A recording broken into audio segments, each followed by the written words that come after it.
अगर तुमने बड़ा लक्ष्य चुना है तो छोटे लक्ष्यों पर ठहर मत जाना।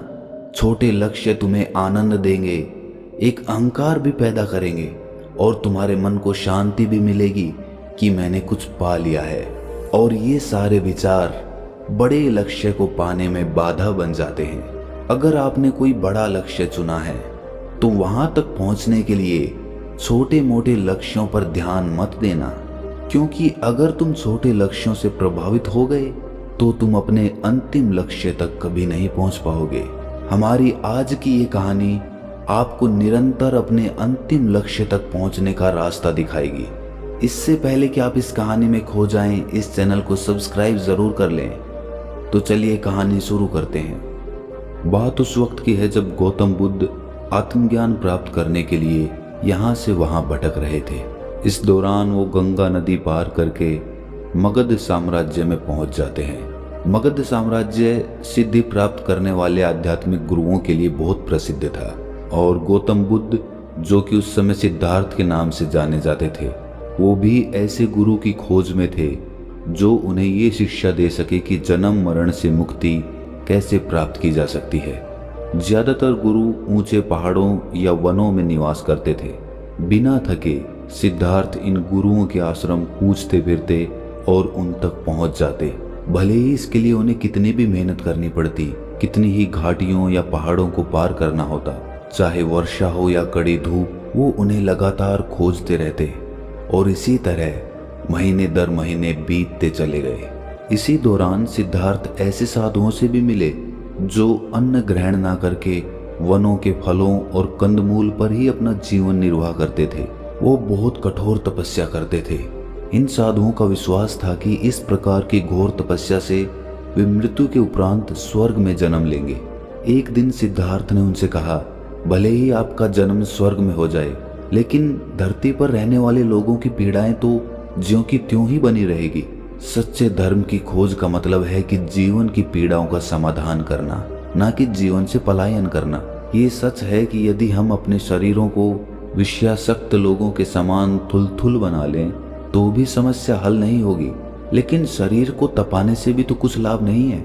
कुछ आश्रमों में 3-4 महीने बिताने के बाद भी सिद्धार्थ की खोज जारी रही। उनकी ध्यान साधना लगातार बढ़ती जा रही थी, किंतु फिर भी वो जन्म और मरण के दुख से मुक्ति पाने के सच्चे धर्म का सच्चा मार्ग प्राप्त करने में सफल नहीं हुए थे। समय तेजी से बीत रहा था और सिद्धार्थ को अपना घर छोड़े हुए 3 साल हो चुके थे। कभी कभी जब वो वन में ध्यान लगाने बैठे होते थे तो सिद्धार्थ के मन में अपने पिताजी शुद्धोधन, यशोधरा और अपने बेटे राहुल की आकृतियां और अपने बचपन तथा यौनावस्था के चित्र विचारों में कौंध जाते। लेकिन उनका दृढ़ विश्वास था कि एक ना एक दिन वो सच्चे धर्म का मार्ग खोज ही लेंगे। एक बार की बात है, वो मगध की राजधानी राजगृह के पास पांडव पर्वत पर अकेले ही निवास कर रहे थे। एक दिन वो भिक्षा मांगने के लिए राजधानी में आ पहुंचे। उनकी मंद गरिमा में चाल तथा उनके सौम्य एवं आभायुक्त मुखमंडल को देखकर रास्ते के दोनों ओर लोग रुककर इस सन्यासी को देखने लगते, जो ऐसी शालीनता के साथ चल रहा था जैसे शेर पहाड़ी जंगल में चलता हो। संयोग से उसी समय मगध के राजा बिंबिसार भी अपने रथ में सवार उधर से गुजर रहे थे। राजा ने अपने सारथी को रथ रोकने के लिए कहा, जिससे वो सिद्धार्थ को भली भांति देख सके। उन्होंने अपने एक सेवक से कहा कि सन्यासी को भोजन दे दिया जाए और इसके पीछे पीछे जाकर देख कर आओ कि इसका निवास कहाँ पर है। इसके बाद अगले दिन राजा बिंबिसार दोपहर को अपने रथ पर सवार होकर उसी जगह पर गए जहाँ सिद्धार्थ निवास कर रहे थे। अपने वाहन को पहाड़ के नीचे ही छोड़कर वो पहाड़ चढ़कर अपने एक सेवक के साथ सिद्धार्थ के निवास स्थान पर जा पहुंचे। उस वक्त सिद्धार्थ एक वृक्ष के नीचे बैठे हुए थे। राजा उनका अभिवादन करने उनके समीप गया। ये देखकर सिद्धार्थ उठ खड़े हुए। उनकी वेशभूषा देखकर वो समझ गए थे कि ये मगध का राजा ही है। सिद्धार्थ ने हाथ जोड़े और उनको पास की ही एक बड़ी शिला पर बैठने का संकेत किया और सिद्धार्थ खुद उनके सामने एक शिला पर बैठ गए। इस तरह का आचार व्यवहार देखकर राजा बिंबिसार बहुत प्रभावित हुए। उन्होंने कहा, मैं मगध का राजा हूँ मैं आपको अपने साथ अपनी राजधानी चलने के लिए आमंत्रित करने की इच्छा से आया हूँ। मेरी अभिलाषा है कि आप कुछ समय मेरे साथ बिताएं और मुझे अपनी शिक्षाओं तथा अपने ज्ञान से लाभान्वित करें। जब आप मेरे साथ होंगे तो मुझे विश्वास है कि मगध राज्य और भी ज्यादा शांति और तरक्की उपलब्ध करेगा।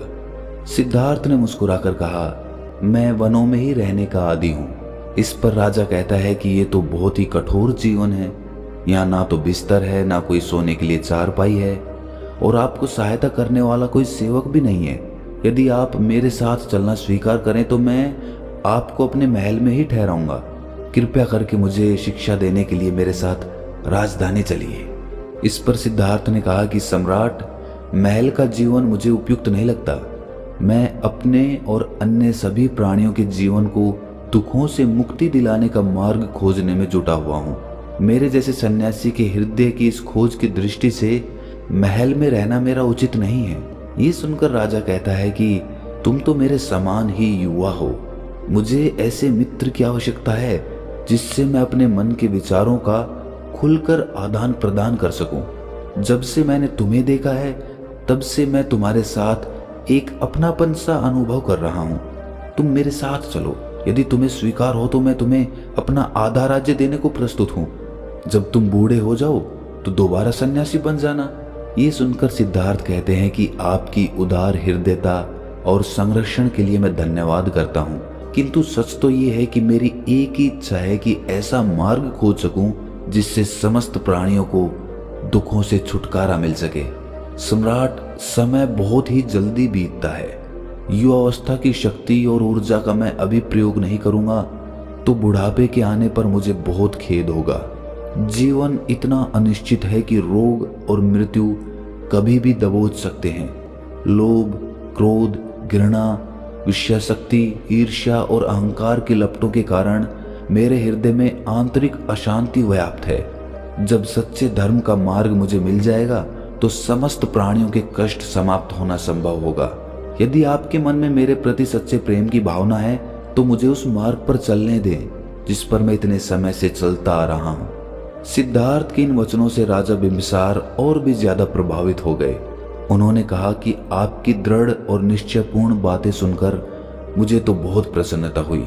हे प्रिय सन्यासी, अब क्या मैं आपसे ये पूछ सकता हूँ कि आप कहाँ से पधारे हैं और आपका वंश नाम क्या है? ये सुनकर सिद्धार्थ कहते हैं कि सम्राट, मैं शाक्य राज्य से आया हूँ। कपिलवस्तु में राज कर रहे राजा शुद्धोधन मेरे पिताजी हैं और मेरी माता रानी महामाया थी।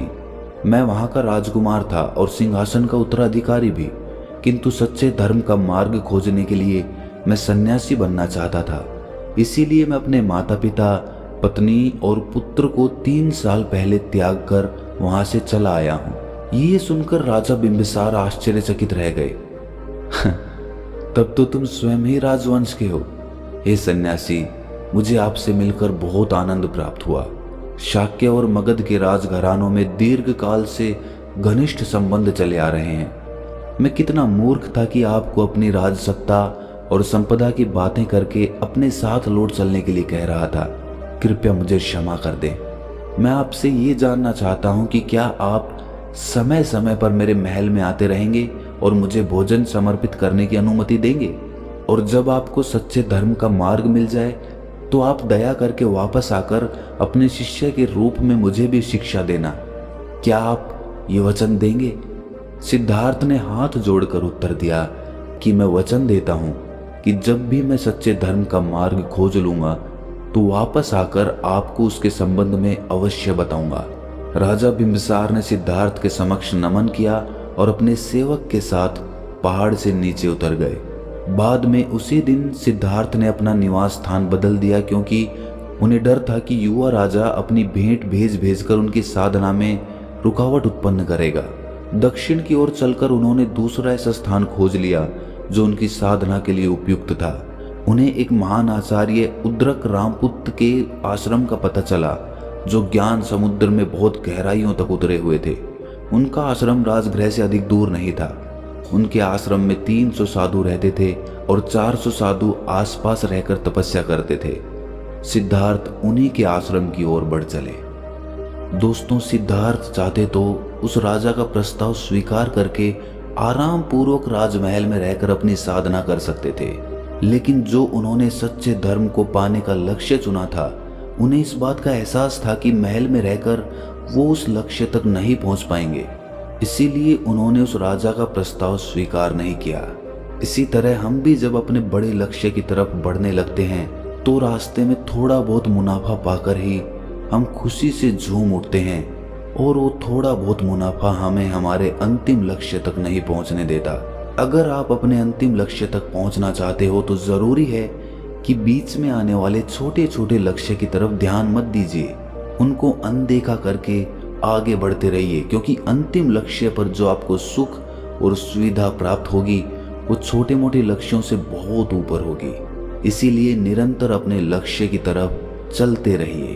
तो दोस्तों, कैसी लगी आपको ये कहानी कमेंट सेक्शन में ज़रूर बताएं, और अच्छी लगी तो चैनल को सब्सक्राइब करना ना भूलें। तो मिलते हैं अगली कहानी में, तब तक के लिए अपना ख्याल रखें।